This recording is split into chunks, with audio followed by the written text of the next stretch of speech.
Welcome to From Caving In to Crushing It, the podcast for those who find themselves immersed in adversity and choose to write their story instead of having others write it for them.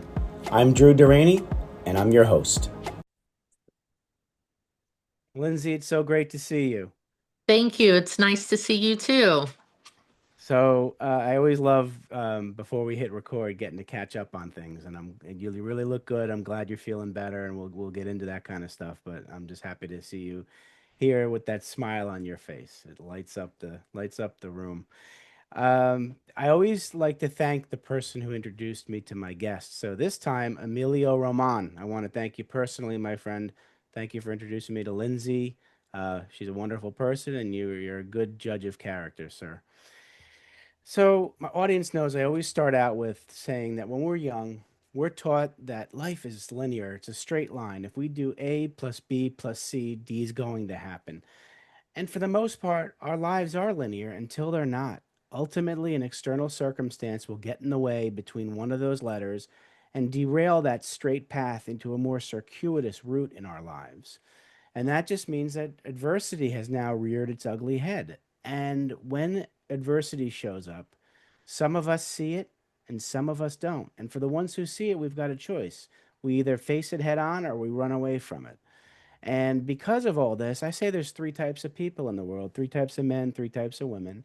For the purpose of today, there's three types of women out there, and woman number one has a lot of blind spots. She doesn't even notice that adversity. She just living that life that other people told her, and nothing changes. I don't have woman number one on the show. Then you have woman number two. Woman number two does see the adversity. She considers the adversity a barrier, not an opportunity. She's the victim. Everybody else is to blame. Life's doing it to her, and she can't change anything. It is what it is. So she changes nothing, and on her deathbed, she's got a ton of regrets. I don't have woman number two on the show. I have woman number three on the show, like Lindsay. Woman number three sees the adversity, says, I'm sick and tired of being sick and tired, says that adversity is not a barrier, it's an opportunity for me to do something different, take massive action, and be a stronger woman on the other side. It's life doing it for me. So, Lindsay, if you could reach back as far as you need to for that defining moment, whether it was the tap on the shoulder, the whisper in the ear, or like for what I needed, two by four upside my head to wake me up. What is that transformation for you that really impacted you personally and professionally? September 24th of 2017 Mhm. was that day for me. And I had been married for 12 years. And on the outside, people would look in and see that I was happy, that I had a husband, two kids, a house, a career. But what nobody saw was the inside where I was screaming. And I decided that I was tired of pretending. And so we got divorced in August of 16. Okay. And after that, I turned into someone that I didn't know. I was lying, I was cheating, I was stealing, I was seeing two men at the same time. One of them turned into my abuser in every way imaginable, and one of them turned into my rescuer, literally. Mm. September 24th of 2017, I was with my rescuer. We were driving around in his truck. That's what we do out in the country. Live in the country. You drive around in your truck, you drink, listen to music, you talk, you have fun. Well, that night I knew that I had told so many lies Mhm. and I had hurt so many people. I did not wake up that morning preparing to kill myself. I had no intention of dying that day, but something inside of me snapped, and going 30 miles an hour down a gravel road, I decided to open the door and jump. I don't remember hitting the ground, but I do remember opening my eyes in the hospital afterwards and thinking, why didn't it work? Mhm. And then the very next thought in my head was, how do I explain to my kids what I did? Mhm.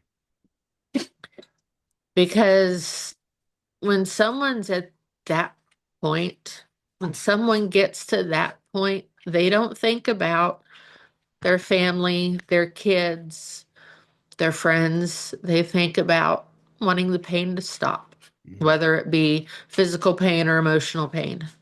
Right. And that was where I was at. I needed the pain to stop. And when I woke up, I realized what I had done. And I decided that that was not going to be my end. I did die that night. I did. But the new Lindsay was born. Mhm. And that was my decision. That was my defining moment because I decided to live through something that should have killed me. Yes. How did you survive? Did the rescuer rescue you? Is that what happened basically? He did. After I jumped out of his truck, he got me up. He saw that I was able to get up on my own. I was talking to him. I don't remember any of this. Okay. As soon as I grabbed the handle of his truck, I don't remember anything after that Wow. until waking up in the hospital about 24 hours later. Unbelievable. Okay. So he got me back to my house. He called the ambulance, who in turn called the air life support. Um, and they had to send me by helicopter to the hospital, which was about 60 miles away. Oh my goodness. Okay. Yeah. And I had a surgery because my eye landed on my face Oh my goodness. essentially. And so my forehead, the skin from my forehead was ripped from my skull hanging down in front of my face, and my head turned so violently that three of my nerves were completely torn from my spinal column. And so my rescuer got me to the helicopter, saw me off, didn't know for 2 days if I was alive or not because nobody would tell him. Um, so he is the reason why, to me, he is the reason why I am still here today because he called the ambulance. He called emergency. He could have just drove off and left me Hmm. and nobody would have known, Right. but he did what he knew he needed to do. Even though I was lying to him, even though I was cheating on him, he still rescued me that night. Wow. That's unbelievable. When you woke up in the hospital, do you recall who was there? The first face that I saw when I woke up was my mother's face, Oh my goodness. and I could see the pain in her eyes. She was crying. She had already lost one child. She had a stillborn baby in 1993. So she had already lost one child, and I almost made her lose the second one. And so she was standing there crying, and she asked me what happened. And still, I was lying Oh boy. Okay. because I didn't want them to know the truth of what happened. I didn't want them to know that I tried to kill myself. Hmm. I wanted them to believe that it was a mistake, that I was trying to get away from him, even though he was the reason why I was still there.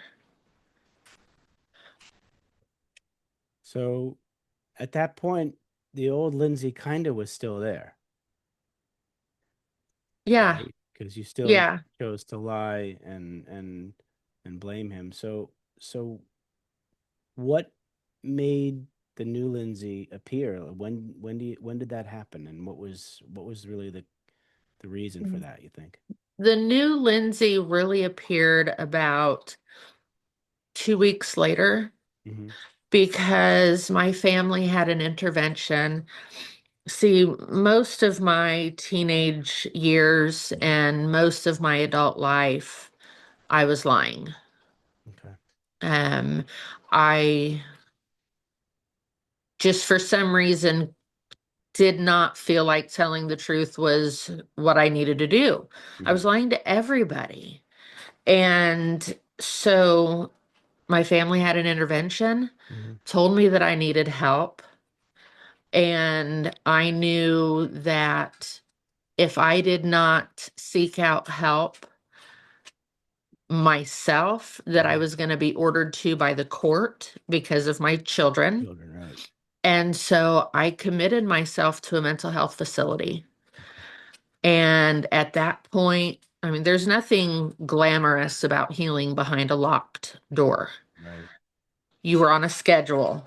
You wake up, you have breakfast, you have your pills, you have group, you have individual therapy, you take your pills, you eat it's schedule. You have Right. no freedom in there. Right. And so there was no reason for me to lie. There was no reason for me to pretend like what I did wasn't what I did. Right. And so by telling the truth, the complete truth for the first time in my life, Hmm. it opened my eyes to the world and the life that I was supposed to be living in. Right. At that point, did you forgive yourself for for everything you did to others? No, So forgiveness was not part of the whole no, healing. no. I did not forgive myself for probably about another 3 years after Not that that. long, yeah. Yeah. Yeah. Um, my daughter, she was between 16 and 18 during this time of my life. Hmm. And so she went through an intense mental anguish. Yeah. She had lived this entire thing. She knew what I did. And Oh, did you tell her initially, or did you, since I you lied to mom, so how'd the I didn't first, have to tell you her. didn't have to. Okay. All right. No, she knew because I had attempted twice prior to that. Okay. Oh, wow. So she knew. Hmm. But my son, he was 6, 7 years old at the time. Hmm. He didn't know. He Okay. just thought that I was in a vehicle accident. Right, right, And it wasn't until I guess it was 2020. right. He texted me one morning on his way to school and told me that he and his father had gotten into a fight Hmm. and that he didn't want to be here anymore. And I said, "What do you mean?" He said, "If I knew the code to the gun safe, I would have killed myself last night." Oh my God. And that hurt me to know Mhm. that my son was now feeling the same way that I did. Oh boy. So I told him that he needed to go straight into his counselor's office when he got to school. I called the school and talked to his counselor so he knew that he was coming in to see him. Hmm. His father and I went and picked him up from school and took him straight into a mental health facility. Okay. And it was there that I told him the truth of what happened to me or what I did to myself. Mm-hmm. And it was there that I saw him, the way he looked at me changed. Oh. He didn't look at me like I was broken anymore. Mm-hmm. I think he knew. I think in his mind, in the far back in his mind, he knew, but he was waiting for me to confirm it to him. Mm-hmm. And once I told him what really happened to me, or what, not what happened to me, what I did to myself, Right. he, like I said, he stopped looking at me like I was broken, and he started looking at me like I was his mother again. Oh. And he told me that he didn't care what I did because I was still here No. and that he loved me no matter what. And that was the day that I forgave myself That's wonderful. because I knew that both of my kids forgave me for Mm-hmm. almost leaving them without a mother. Yep. Wow. It's unbelievable. Sometimes we learn as much or more from our children as they do from us, you know. Uh, Yeah. but God bless your kids. They are so amazing and mature for their age, for the way they responded. They Yes. got to give you credit for that as their mother. So after you started the healing and the forgiveness piece, I know you've been in pain for so many years, physical pain because of what happened. And thankfully, I've been following you on Facebook and saw that you went in for surgery. And today you told me it was a success and you're no longer in physical pain like you were. That's correct. That's correct. I suffered something called left post traumatic brachial plexopathy, Okay. which in short it's called a brachial plexus injury. Mm-hmm.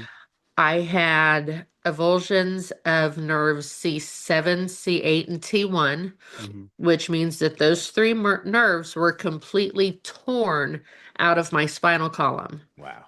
And there's no fixing that. Okay. So my left arm, after the incident, my left arm was just flail. It just hung lifeless Okay. next to my body. Um, I had multiple surgeries at Mayo Clinic Mm-hmm. to move tendons and muscles and reroute nerves into my left arm to try to get movement back, Okay. which I do have movement in my shoulder and in my elbow. Okay. I do not have any movement in my hand, Okay. but along with that came nerve pain.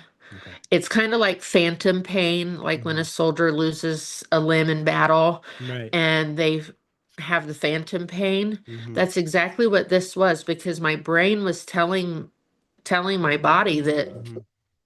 sorry, my brain was telling my body that something was wrong. Okay. And so the nerve pain felt like electric fire Oh my in God. my arm Mm-hmm. all day, every day. So not only did I see the scars on my face, Right. and I was reminded of what I did every time I looked at myself in the mirror, but I was also reminded every single second of every single day because of that nerve pain. Mm-hmm. I couldn't get away from it. It wouldn't ever die down. It would never shut off. And so I had gotten a spinal cord stimulator Mm-hmm. implanted back in 2020. Okay. And that was supposed to help control the nerve pain, but unfortunately it did not. Okay. I was taking multiple prescription medications, Mm. and it started last summer getting to the point that I couldn't even go outside without basically falling to my knees because a light breeze would shoot my nerve pain from a 5 to a 50. Oh my It, God. the sun rays, Right. the cold, the heat, the sleeve of my shirt, if someone touched my arm, it was horrible. Wow. My quality of life diminished rapidly. Right. And my husband and I decided that we needed to try something else. Hmm. So we contacted Mayo again, told them what was going on, and we got in touch with a neurosurgeon Hmm. who does a procedure called DREZ. Okay. It's DREZ. It stands for dorsal root entry zone. Okay. This procedure has been around since the 70s, but it's not very common, it's not widely known. Hmm. Basically, what they do is they cut into your spinal column Oh, wow. and they cauterize those nerves that were Okay. torn. Right. And that essentially kills them, which is supposed to take that pain away. Okay. Okay. Well, every single surgery is different for every single person, That's true. right? Yeah. And so I was doing research and I was seeing people who they had great success, they had some success, they had no success. Hmm. But my husband and I got to the point, my husband actually was my rescuer that night. So I The was going to ask man, you because so the man you the ultimately man that I married, am, yes, the you're man that I married am to now. married to today was my rescuer that night. Wow. But he and I decided that, what have we got to lose? Hmm. We're gonna take the leap and go have that procedure done. Okay. And so on December 31st of 25, which it's 3 weeks ago Yeah. tomorrow, Wow. I went under the knife. Hmm. And the evening of December 31st of 2025, Hmm. I woke up a completely different person Wow. because my Mm. nerve pain Yeah. going into the hospital was at a daily 5. Yeah. I had learned to live at a daily 5 pain level. Right. Oh my gosh. So I went in there at a 5 and I woke up at a 0 and I've been at a 0 ever since. Yay. Oh my gosh. That is amazing. I mean, because I was following you and I was so looking forward to talking with you, and just to see that smile on your face right now is worth it all. So thank God you have a new lease on life without pain, and Yes. and I don't like what kind of goals do you have now, feeling as good as you do? I mean, do you have any personal goals or professional goals? Well, you know, on December 31st, 2025, I was just Yeah. surviving from day to day. Right. Right. And when I woke up that evening with 0 nerve pain, I realized that I can start living now. Yeah. I have 3 grandchildren, Oh my a gosh. 4-year-old boy and 2 2-year-old girls. Okay. Oh, And I'm going to be able to go outside you and are. run around with them now. Yay. I'm going to be able to actually enjoy getting together with people because I won't have to excuse myself into another room because my pains are so bad. Right. My goal now, number one, is to learn how to start to live my life with no pain Big goal. Yep. because I forgot what Yeah. life was like. Yeah. Absolutely. My second goal is to turn into the grandmother that my grandkids deserve. Mm. And my third goal is to write my own book Ah, there you go. There you go. because I've got so much, I was depressed, I was Mm-hmm. anxious, I Yeah. was diagnosed with depression and anxiety, Mm. I was diagnosed with PTSD. I went through so much Yeah. that there unfortunately not very many people survive something like No. that. Absolutely not. And I want to be able to prove to people that there is life after death, for one, Hmm. because I wasn't supposed to survive. So No. there's a reason why I'm here. Yep. And Absolutely. I believe that my reason is to share my story with others, Hmm. to help people realize that suicide's not the answer. Right.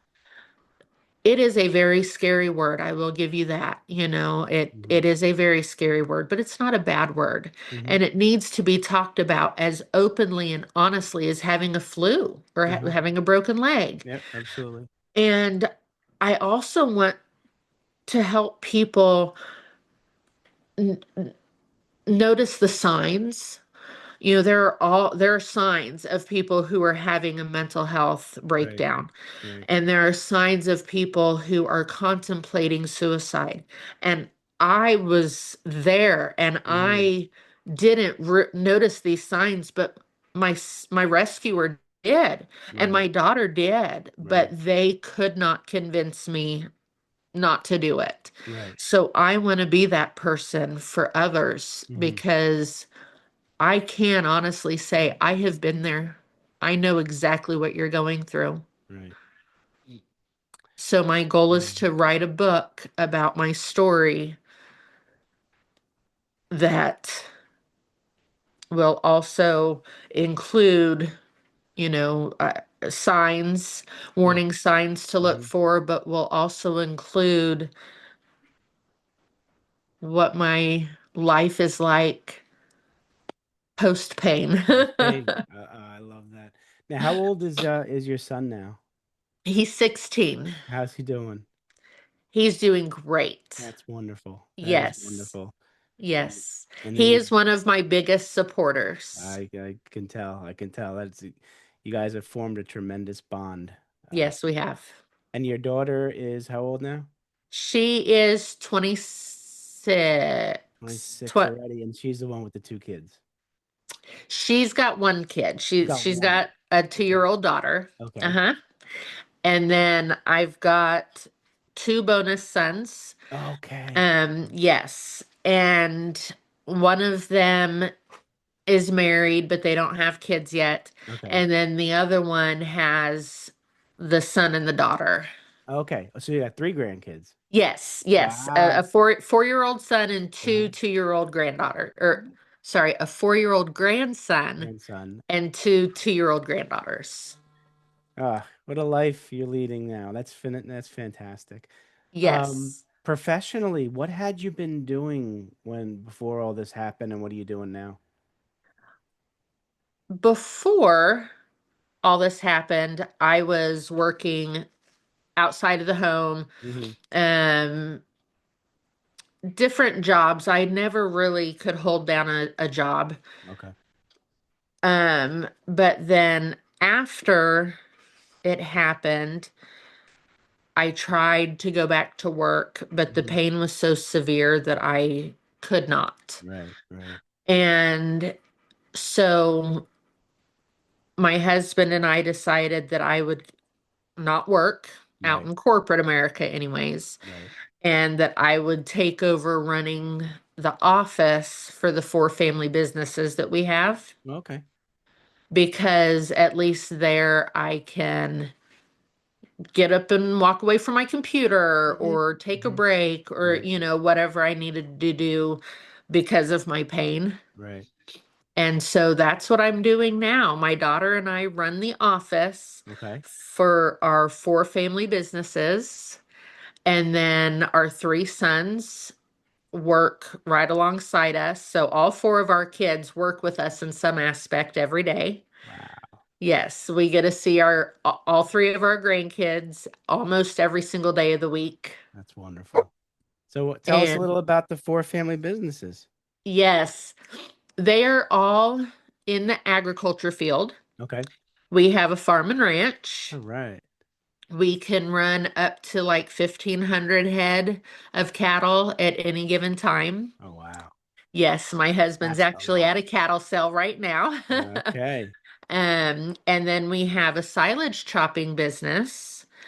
which I don't know if you've ever driven by like a cornfield and you see this big, huge green machine Okay. out inside of the field. Yeah. It could be a combine or it could be a cutter. Okay. We do both, Oh. but our silage chopping business is where we go out into these fields and we cut, and we essentially turn these gigantic 10-foot tall corn stalks Yeah. into fine little pieces Okay. for cattle feed or Oh. livestock feed. Oh, okay.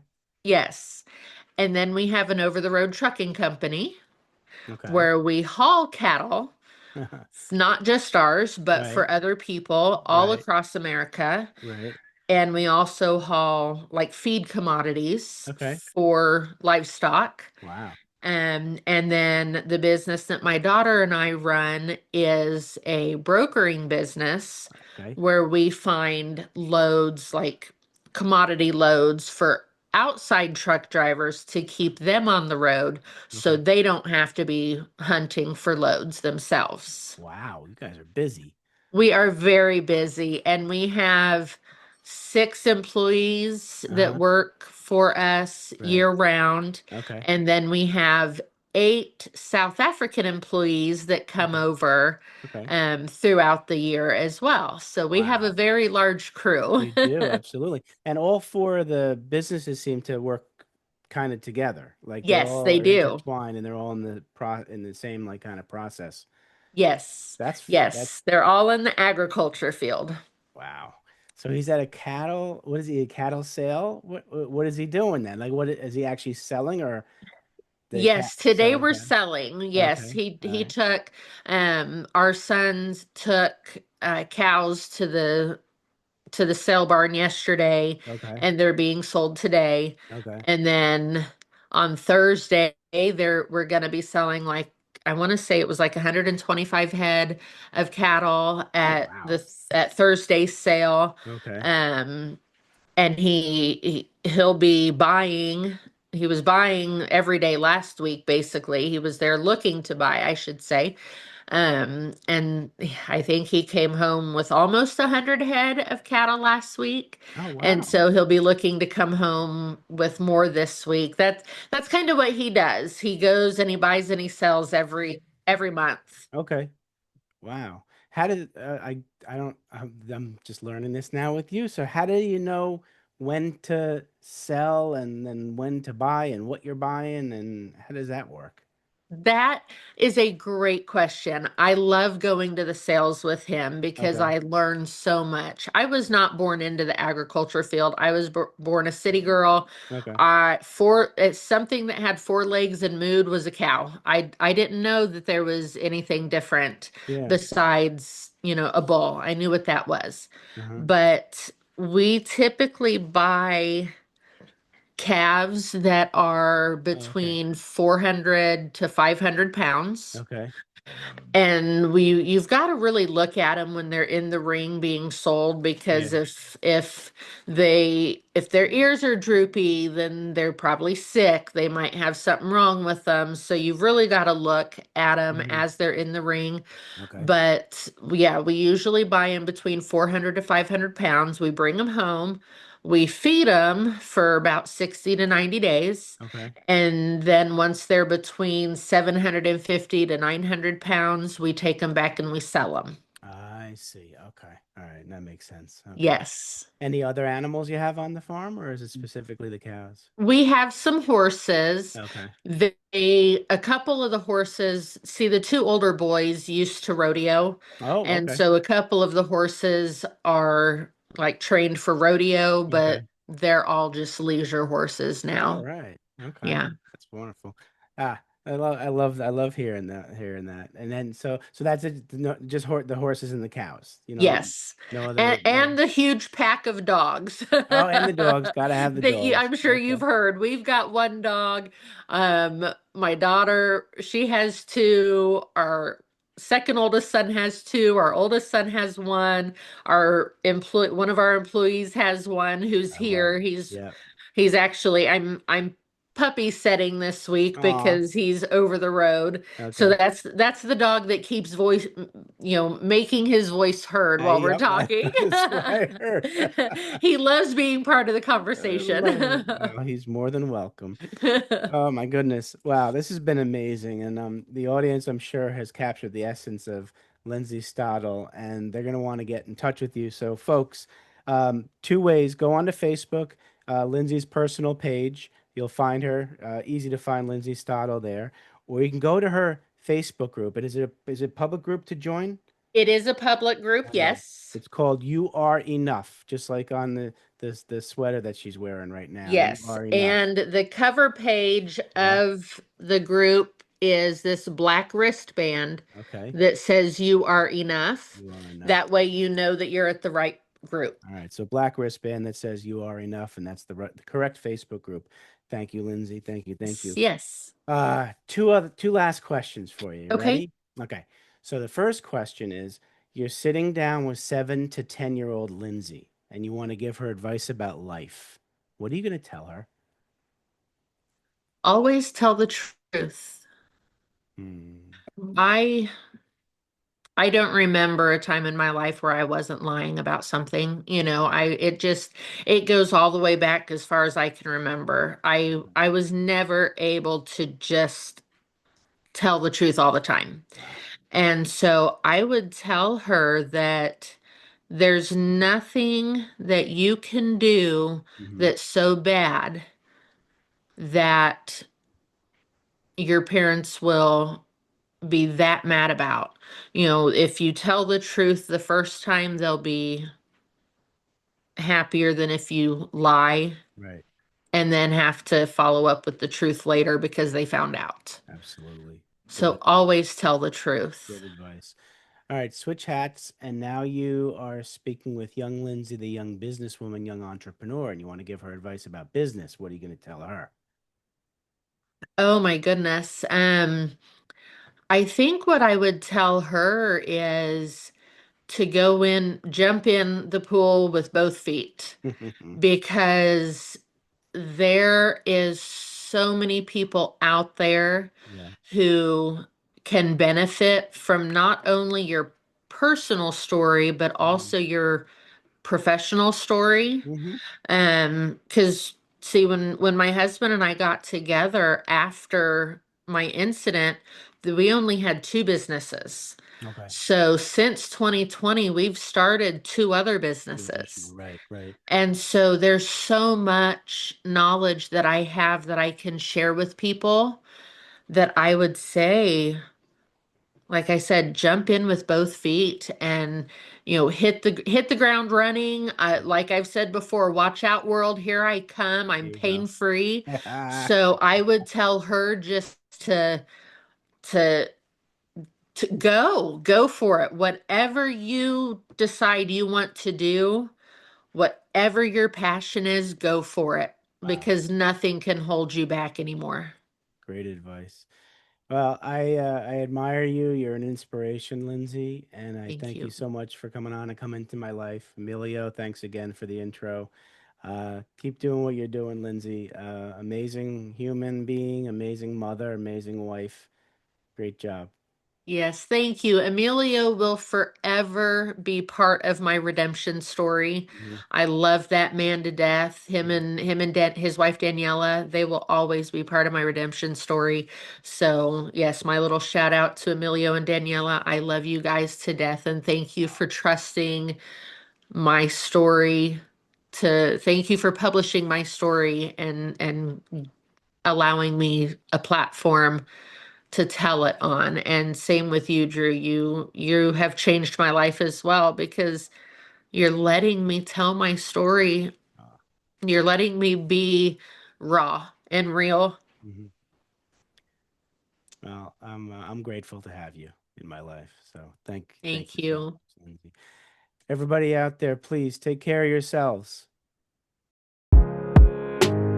Thanks so much for listening. If you enjoyed the episode, please subscribe and give us a review to help others find it. I'd like you to answer this question. Are you living the life you want to live, or are you living the life others want you to live? I'd like you to think about that for a second, because I strongly suggest you live the life you want to live. If you want to learn more about what I stand for and my services and how I'm able to help many men get out of their own way, please go to my website at www.profitcompassion.com. Feel free to also email me at drew@profitcompassion.com. I'd love to have a conversation with you. Take care of yourself and choose to write your own story instead of letting others write it for you.